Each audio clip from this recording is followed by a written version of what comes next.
Hello and welcome to this weekend's football show. Lots to look ahead to. Of course, another massive week of Premier League football and a huge relegation six-pointer at Goodison Park, standing out like a sore thumb. But it was the top of the table which came under the microscope on Wednesday. Paul Robinson is alongside me for the next half an hour or so. And I mentioned that top of the table clash on Wednesday.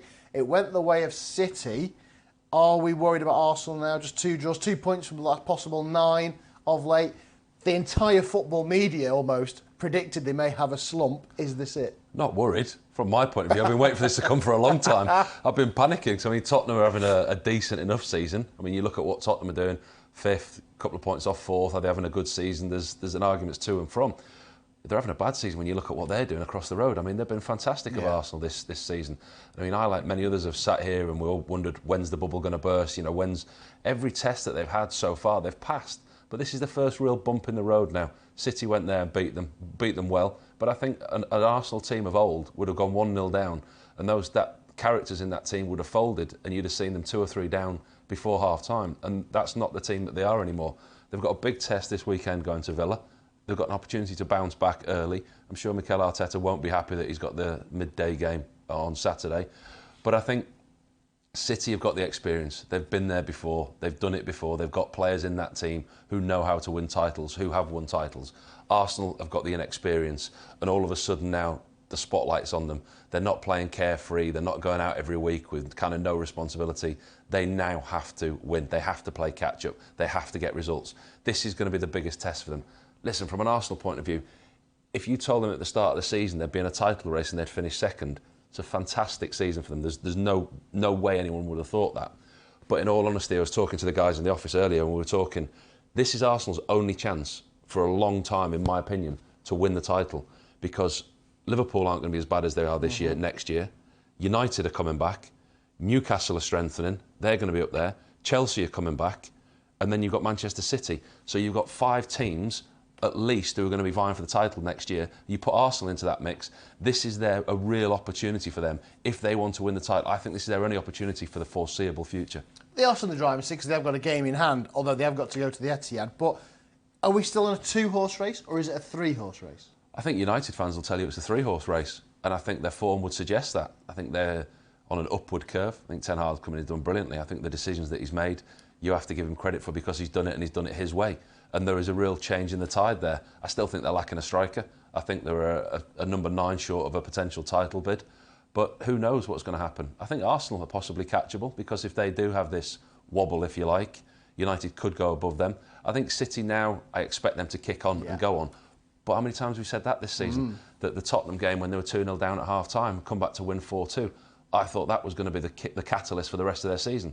A couple of weeks after, they go to Spurs and they lose. They don't seem to have been that well-oiled machine like we're used to this season, but they know how to get the job done. They grind out results, they get results. The interesting thing for me is when the Champions League coming in now, because that's always been the holy grail for Pep. He can't take his eye off the league because they're in a real title race this year, and he's also got the Champions League that he's always wanted, and he's now got all these distractions off the field. Looks to me like he's having a little bit of a siege mentality, a closed shop. Come on, this is us versus them now. He's getting his players in, closing the shop and saying, look, it's us against the rest of the Premier League, against the rest of the teams that wanted them investigated, everything else. I think he's using that as a tool and he's using it well. It certainly is. But do you think they will in the pole position to go on and kick on and win the crown? If I was going to put any money on it, I'd back City, yeah. And I think with the experience that they've got, I think City will go on and win the league, I do. Let's talk about the Gunners. Said that from day one, though, beginning of the season. Yeah, but you have had a few thoughts in between as well. Let's talk about the Gunners then. They do need to react. Drop points home to Brentford. Drop points, of course, away at Everton. That face just 1 point, of their last 9. So it's a bit of a slump. And this is no easy game to get back to winning ways, is it? Going to Aston Villa, who are one of the most Jekyll and Hyde sides we've got in the Premier League. But it's Unai Emery at the helm. Maybe treated a little bit unfairly at the Emirates. He's already done a deed over him once with Villarreal knocking him out of the Europa League last season. Yeah. And he's going to fancy taking 3 points here. It's a real tough point in Arsenal's season, especially, like I said, it's a midday kick-off. Those of you out there that like the underdog, there's a real opportunity. You'll get decent odds for Villa against Arsenal on Saturday. But I think Arsenal, they played against Brentford, they drew 1-1. I'm looking at it, they had 23 shots on target, on goal. So that it's not like they weren't playing particularly well. It's a game that they will look at and should have won. but it's just not clicking. They're not scoring. They're not winning those games. The defeat against City will hurt. That will really hurt, and see how they bounce back. They couldn't have had it any tougher. I mean, Villa are coming off the back of a defeat against Manchester City, a really bad 4-2 defeat at home to Leicester. So Villa at the moment are conceding far too many goals. And Arsenal are in a point where everybody's looking at them, the spotlight's on going, how are they going to react? I think we've got a real good game, really good game to watch. I think it'd be a cracker. I really do. There's so many questions, as you say, regards Arsenal and Villa. That second half of the Etihad, they weren't too shabby. No, they come back into the game. And by the way, the lad that hit the bar, his name, I forget his name. Yeah, he took it on his thigh and hit that left foot shot onto the bar. They had a real good opportunity to get back into that game. So we know that City are good going forward, but defensively, Villa caused them problems. But I think that the worrying thing for me is, you quite rightly said, they are a bit Jekyll and Hyde. They got well beaten by Leicester. They conceded 4 goals. The thing for me, Villa are conceding too many goals, 7 in the last 2 games. This is a definite both teams to score. Definite both teams to score. John Duran, yeah, the young kid, the Colombian, yeah. Give us a score then. I'm going to sit on the fence. I'm going to get splinters.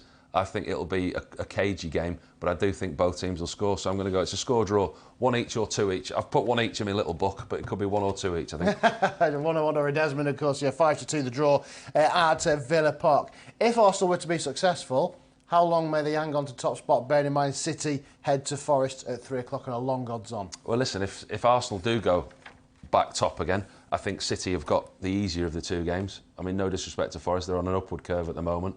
But I think it's key for Arsenal this game, it really is, for the rest of their season, because if they prove they can get 3 points this weekend, their mentality goes back to, right, we can do this, and they know. And then I think City are in for a title race, I really do.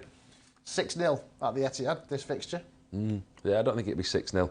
I think Forest have picked up points. Got a massive defensive crisis, haven't they? The 2 centre-halves came off at Fulham, didn't they? Just looking. But I think the addition of Chris Wood, he's been an excellent signing for them. I think the way that they play, that he changes a bit of a dimension, he can become a focal point. They can cause Manchester City problems by playing slightly more direct. We've seen Brentford do it to City this year. We've seen City struggle at set plays. And the way that Steve Cooper organises his side, they can play differently. They can play longer passes, if you like, to try and affect City. We know the quality that City have got. I think City looked a lot stronger when Bernardo Silva went back to his right-hand side. He took Mahrez off and they went back to a 4. They looked a lot more comfortable against Arsenal. I think it's going to be a tough game for them, but I think the City bandwagon rolls on, I really do, from now. Yeah, easily? I think Forest will score. I've given them a goal. But I think the one thing for me is the Champions League with Manchester City. He's going to have one eye on that as well now, because that's kicking back in. His team selection is going to be changing. His thinking process is going to change. So he's going to look at the Forest game as a must-win, but then he's looking at the Champions League as who he wants to play, his rotation. He messes about a little bit too much in big games with his formation. So Bernardo Silva playing left wing-back against Arsenal. City 3-1. I think Forest will get a goal, but I've gone City 3-1. I don't think they'll take their eye off the ball this weekend. We're on City 3-1 at the City ground. Right, that's the top of the table, the Man City and Arsenal. What a game down the bottom, though. Your former club, Leeds, head into Goodison Park. You know, 2 decent performances against Manchester United, but it's just a solitary point came out of it. And obviously, the Sean Dyche regime already kicking into gear with that win over Arsenal. A little bit disappointed in the Merseyside derby, but, you know, cast your mind back, 3 months? Sean Dyche was a clear favourite to maybe taking the job at Ellen Road. Yeah. Now he's facing them in the Goodison Park dugout. I can't understand what's gone on at Leeds. I really can't. They've had Jesse March in there, and I've been one of his biggest critics. I haven't been able to warm to him the way that he plays, the too narrow style that he plays. But they heavily back him in the transfer market with his fellow countrymen, with some of his ex-players. They've backed him in 2 transfer markets heavily. 2 days after the window closes, they sack him with seemingly no contingency plan. The week before the window closes, Everton sack the manager, employ Sean Dyche and don't bring in any players. On the flip side of that, I would prefer Everton's situation to Leeds' players. I would have preferred them to get none of the players they got in the window, but have Sean Dyche in there, because with what they've got, the manager can keep them in the league. They've really missed a trick. You know, you don't let one of your relegation rivals steal a march on you by employing a manager that could have potentially kept you in the Premier League. You look at the Premier League table now, Forest, Leeds, Everton, for me, are taking one of the places. Bournemouth and Southampton potentially gone. I mean, if Southampton are looking at Jesse March to save them, where do they go now? It looks like Southampton and Leeds are scratching around looking for a manager with no kind of clear plan. But as we're doing that, Leeds have sacked the manager, 2 games against Man United and a massive, massive game against Everton, and we're having a temporary manager in charge. I just can't understand the thinking, or the people maybe have said no, they haven't been able to get targets. We'll talk about the game in a minute. Just on the manager situation, who do you think is out there who could come in and save Leeds? None of the names on the list really spring out. I look at the list and you look at the favourites, and Leeds don't need a project. A manager that's going to come in now is going to find it very difficult because Bielsa played a certain way. Jesse March, to an extent, played that way, maybe in a different style formation-wise, but the high energy, the high press. The Leeds can't do that. They're very, very one-dimensional, and that's been their problem. Away from home, they can't shut up shop and play on the break like they've got pace. At home, you can be a little bit more attacking, a little bit more gung-ho, but they just go all guns blazing everywhere and they get picked off. So to change that style now is a huge job. They can't afford a manager that comes in to be a project. They need a short-term fix between now and the end of the season and then reassess where they are next year. The sole aim is to not let that football club drop into the Championship, because we all know what happened last time it did. So the names on the list for me, it's all right, you can say, oh, they don't know the Premier League. Well, it's easy to say. With Bielsa, then obviously that was a no. Obviously, he was linked with Everton. Bielsa was in there. The firing old manager, Arnie Slot, was in there. The Ray Vallecano manager as well, who he rejected it. So you'd expect the draw of the Premier League doesn't seem to be there at the one for me, the one that I'd like to see, and I said it a couple of weeks ago, is Postecoglou from Celtic. But I don't know if they'll be able to get him. I think they've left it too late. You look at the opportunities he's got to win trophies at Celtic to finish the season. But we've seen Brendan Rodgers leave Celtic before in a similar situation halfway through the season. But I suspect the Leicester job was more appealing at the time than a Leeds job is. Him, for me, is a great man manager. You see what he's done with the team at Celtic. I'd love to see Leeds go and get him. But I think the longer this goes, the worse it is for Leeds. I mean, you can't just keep going, oh, we'll get a manager next week, we'll get a manager next week. The games are ticking down. And the list, like I said to you, the list, I did the list in here a couple of weeks ago.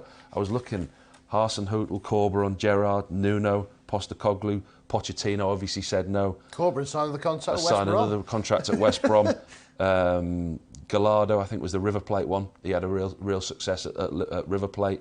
But then you talk about the likes of Nuno Espirito de Santo, who failed at Tottenham. There's nobody that springs off the list like a Sean Dyche would. If Sean Dyche walked into the building tomorrow, you go, we've got a chance. Anyone on this list, I'm going. Everton got a chance then. Leeds, 3 goals in the last 5 Premier League games. Only 1 goal, though, in the last 5 visits to Goodison Park. Yeah, I mean, it's not been a happy hunting ground. And the way that Everton played against Arsenal was very, very typical of Sean Dyche. They played direct at times, but I think he's employing a different way of playing. They're very, very good at set plays. Leeds struggled defensively on set plays. And as much as it pains me to say it, I think the Dyche effect wins the day. I really do. I know he hasn't been able to strengthen the side. Calvert-Lewin will be an important one for him if he plays. I know Ellis Sims came in against Liverpool, but they were night and day against Liverpool. Watched Everton against Arsenal, you thought, right, Dyche's had the effect. Watched them against Liverpool and you think, oh, that's why they are where they are. But I think with a home crowd behind them, pains me to say it, but I think Everton will win. Give us a score. 2-1, Conor Cody to score from a set play. That's where your value is. Thought about it. He likes his set plays. You look at James Tarkowski got the one against Arsenal. Hit the post against Liverpool. He works very, very hard on his set plays and he knows the opportunities they're going to get to score. So one of the 2 centre-halves and Everton to win. Just come back to that management. Harry Redknapp apparently thrown his hat into the ring as well about if the call came, he'd come out of retirement. I wouldn't say no. You look at the other names on that list. I mean, you see what Huddersfield have done with Neil Warnock. They're in a similar predicament. You need somebody who's tried, tested, proven, and who's got the heart and skill to be able to manage a squad. You're getting no money to spend. You're getting somebody else's squad, and you have to get the best out of them. So you have to get a manager who is, not famous for doing it, but who's capable of doing it and who's done it before. The likes of Neil Warnock, Harry Redknapp, their man management skills are proven. They're tried and tested. Listen, the last 3 games, 2 games against Man United and the game against Everton, I would much rather have Harry Redknapp in charge than the assistant manager. Yeah. Fair point. But more doom and gloom then. Everton, big victory. I think it'd be a huge victory for Everton, I do. Right, let's move on to the tea time game then, in front of the cameras at St James's Park, Newcastle versus Liverpool. I always think of those games in the 90s, those 2 4-3s. Stan Collymore last minute, Robbie Fowler last minute, Kevin Keegan head in hands. Always brings memories of them absolute crackers. Big win for Liverpool at the weekend. Obviously, people giving Everton a chance with the Sean Dyche factor, as you say. Massive win for them. That was their first league win of 2023. I know. Are they back or not? That's the thing that we're going to find out. 3 away wins all season. Yeah, I mean, the loss at Wolves was worrying, wasn't it? The draw against Chelsea was okay. It was a better performance, but not great. And then they lost at Wolves 3-0. And then they win the Merseyside derby. he's starting to get players back. His treatment room's emptying. So you're looking at the likes of Jota's coming back, Firmino's coming back, Keita's coming back into the equation. Matip and Gomez seem to play quite well as centre-halves. He looked hugely relieved, didn't he, Jurgen Klopp, after the game? And I just think they have to use that as a catalyst. And I think they're capable of doing it, you know. I think of all the teams in the league, they are capable of going on a run. And it's a massive game for them, because I think if they don't use this Everton game as a springboard, they could be in trouble. But I think it's a really good time to go to St James's at the moment. They're not playing particularly well. They're struggling for results. Yes, they're fourth in the league. Draw at Bournemouth 1-1, draw at West Ham 1-1, drew at home to Palace 0-0. I was there for that game. And the West Ham game, I was there at St James's, and West Ham were the better team. The thing for Newcastle this week is they've got one eye on the cup final. He's got players out, so you know, Isaac, St Maximin, Almiron. What's he going to do with his players? His squad's not that big that it can cope with 2 massive games in a week. I think he'll have one huge eye, probably 2, on the Carabao Cup final, which will play into Liverpool's hands. Certainly could do. Just 2 defeats this season for Newcastle in that cup game against Sheffield Wednesday and at Anfield with that late winner. Will they want a bit of revenge for that, though? Yeah, of course they will. I think Nick Pope's been excellent this season with the amount of clean sheets he's done, and defensively Newcastle have been very, very strong. But with Gakpo, Núñez, Salah, and like I say, Jota coming back into the equation, Liverpool might just... Listen, it could go one or two ways for Liverpool. This might send them back to where they were last year, the team that we know, or it will tell us a lot about where they are this season if they don't perform at the weekend. I've got them to win now. I have. I think Newcastle might just take their eye off the ball, and with a disappointing draw against Bournemouth, poor at home against West Ham, I think Liverpool have got an opportunity to go up there and win.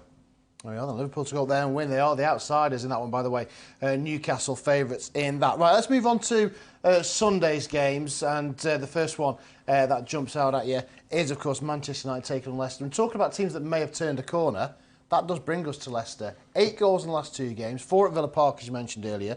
4 in that win as well against Spurs. Okay, may have had one eye on the Milan game, but I mentioned earlier about Jekyll and Hyde teams. Leicester are another one, aren't they? You really don't know what you're going to get. And they're through in the FA Cup as well. This season where Brendan Rodgers was massively under pressure. I remember going there for Amazon, I think it was. We did the game against Leeds, and we interviewed Brendan Rodgers before the game, and there was quite tough questions by saying, you know, what state's your job in? You know, do you feel it under threat? Are you worried about where you're going to be after this game? And I think it proves that given a manager time, Brendan Rodgers is a good manager. They bought a couple of good players in this window. Harry Souttar's been an excellent signing. Him and Wout Faes, I watched them. I was at the King Power for the Tottenham game, and as poor as Tottenham were, Leicester were excellent. They seem to play in a different way with a 4-3-3, with Maddison and Barnes and Iheanacho up the top. The pace that they've got, the wing play from Harvey Barnes was outstanding. Pedro Porro came to make his Tottenham debut. You must be wondering what this Premier League's all about. I mean, Harvey Barnes was excellent. And as you say, they've scored 8 in the last 2 games. So they really look like they've turned that corner for me, Leicester. They've got no problem looking down the table. They're now looking up, and they've got an opportunity to progress in the FA Cup as well. 4 points in the last 2 visits to Old Trafford, but this is a very different United animal now. Different United animal, but the fixture pile up again. I mean, we saw them last night against Barcelona. Everyone raised an eyebrow at the weekend when he played Harry Maguire and Luke Shaw at centre-half against Leeds. Nobody expected that, with Martinez and Varane and Lindelof all on the bench. So he's having to work, he's having to use his squad rotation. 2-2 draw against Leeds, win against Leeds, 2-2 draw against Barcelona. I think this will be another home fixture where he'll see the opportunity to change the starting 11 up with that second leg against Barcelona in mind. So I can see Leicester getting something. I can, because of the way that they've played the last 2 games. I was really, really impressed with their closing down, their work rate, and how hard they worked off the ball against Tottenham as well as with the ball. So Leicester get something to draw, is it? Leicester to get something, score draw, 2-2. Another score draw then. Okay, 2-2 at Desmond. Another 2-2 for Manchester United. Of course, I've got that second leg against Barcelona to come on Thursday, and then the League Cup final next Sunday against Newcastle. The Premier League duties will take a back seat for them after this weekend. Right, 4:30 on Sunday, it is a London derby. Spurs taking on West Ham. And again, what kind of Spurs are we going to see tonight? I don't think they were that bad against Milan in midweek. That tie is right in the balance now when they meet again in a couple of weeks' time. But West Ham are also slowly on the improve. Yeah, but this isn't an AC Milan team that we're used to seeing over the years. This isn't an AC Milan team that are sweeping everybody aside. Yes, we know they won Serie A last year, but fortunate, some would say. I think this year they're 18 points behind Napoli, and that they're struggling to win this year. They're conceding far too many goals. If anybody watched the game, they sat so deep defensively. You watch the free kicks that Tottenham had. The defence was almost in the 6-yard box protecting the goalkeeper. So, yes, you can say going away to the San Siro against AC Milan, by the sound of things, it sounds a great result, but actually performance-wise, they're going to struggle. Bentancur's been the best player all year. Højbjerg was suspended. They had to play Sarr and Skip in the centre midfield, which shows the lack of strength and depth. No disrespect to those two players, but if Tottenham want to go to where they're going to go, that's not good enough, that midfield. They had nothing going forward. Creativity-wise, they created nothing. Son's been miles off his best this year. Going forward, they didn't create. Richarlison looked bright when he came on, but you know the defeat at Leicester, they won at home to Man City, a great performance, and that's when Tottenham play well without the ball. So Man City had the possession, they hit them on the counter-attack with a goal, and then defensively they were the best that I've seen them this year. Then they're going ship 4 at Leicester.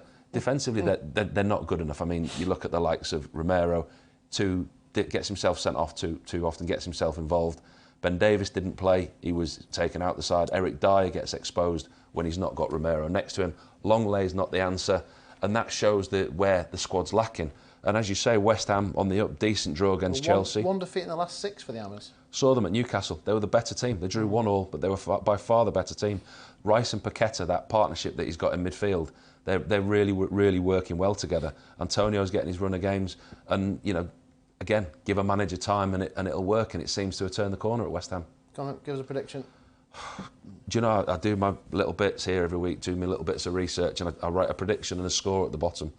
Under this, do you want me to tell you what I've written? Who knows? Question mark. Because you play with two teams, it was so unpredictable. I think West Ham will go there and make it difficult for Tottenham.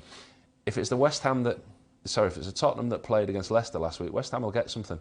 I think this is another one for the underdog. I hate backing against my old teams, but I just can't rely on them to perform how they have been doing. So I'm going to sit on the fence. Heart says sit on the fence and back a draw. Head says back West Ham. Ooh, interesting then. Maybe a shock result at the North London Stadium. We're going to talk about brief about the other games. Just quickly, talking about the relegation battle. I've mentioned Everton, Leeds, looking in the mire. You mentioned the West Ham improving, Leicester improving, looking up. Are we going to see over the next 3 weeks or so those kind of teams pull away and be left with probably the 4 teams? Will Forest get dragged in, but maybe Bournemouth, Southampton, Everton, Leeds. They're the 4 teams that may be fighting it out. You're expecting West Ham, Leicester to maybe pull ahead now? Yeah, but I've got my eye on one that I think will fall in. Palace. I'm not convinced by Palace. I know they're sitting in 11th at the moment. Drew against Brighton last week, lost Man United the week before. They haven't won all year. They're a team that are not in form. I think they could well get sucked into the bottom 3. I look at the striking power that they've got in Mateta, Zaha, other players there, but there's just something that's not clicked. Like I said, they haven't won since the return of the World Cup. There's always one that everybody says every year, we'll look for one to fall in. They're sitting 11th points-wise. It's not unrealistic that they could get sucked in. So I'm keeping my eye on Palace. Well, but I think, like you say, Bournemouth and Southampton, for me, done. Gone. Yeah, gone, yeah. And then I think there's one place to be filled. OK, let's talk about Palace then, because just quickly rattle through the rest of the fixtures. They head to Brentford, not got a great record there. No, Brentford are excellent as well. And Thomas Frank's great. I mean, I've interviewed him a couple of times this year. He is just a likeable guy. It's hard in football because people get a preperception of you before they meet you or never meet you.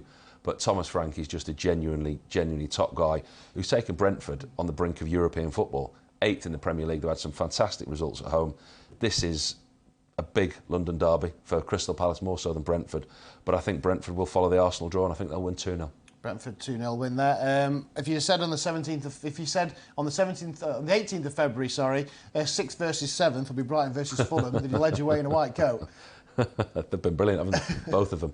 And I worried when Graham Potter left Brighton, but De Zerbi's done an absolutely fantastic job. Watched them play first-hand a couple of times this year. Drew at Palace last time out, they weren't at the best.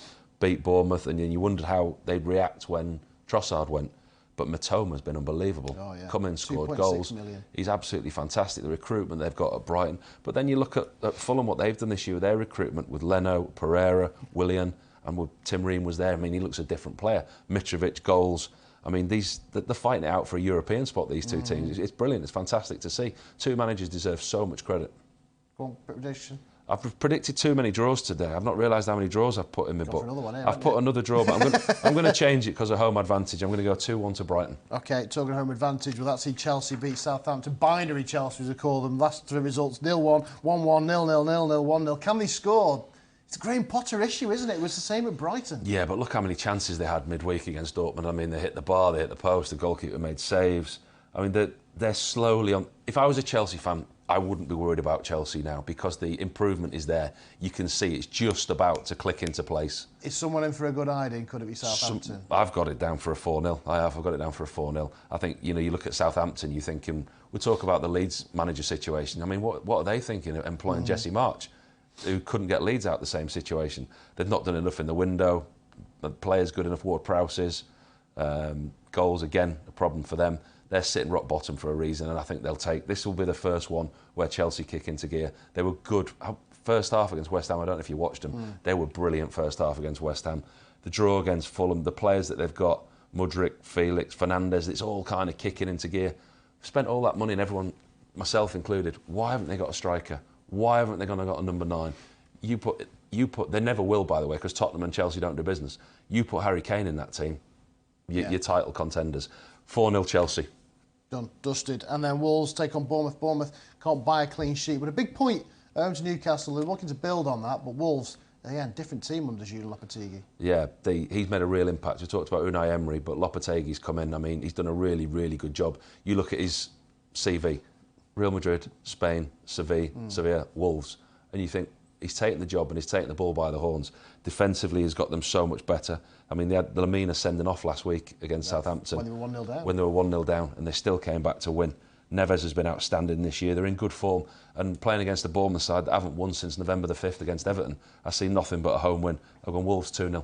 Wolves 2-0. Right, I'll get your best bet shot. I just want to quickly touch on the Championship because Burnley almost lost that unbeaten record in midweek. Great sign. They keep going, 95th minute.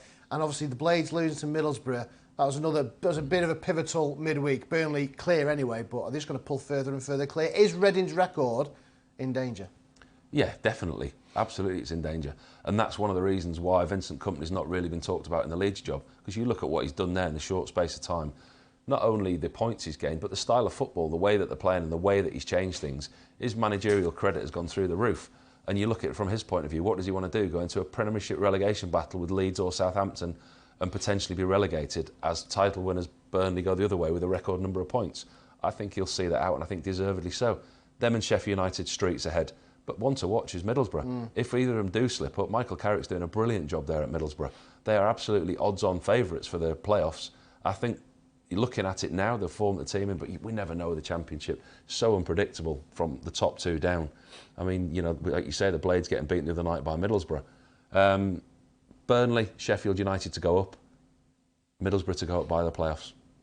That's pretty much how I was looking at the minute, isn't it? Middlesbrough, big win for them, but still 7 points shy of the Blades, and played a game more as well. Right, give us that best bet or a treble or something for the weekend. Oh, let's have a look. I've predicted too many draws to give you all that. I'm going to go for... I can't believe that you told me Liverpool weren't favourites for the Newcastle game. Yeah. So you back Liverpool. Liverpool go in. Chelsea go in. Man City go in. There's your three.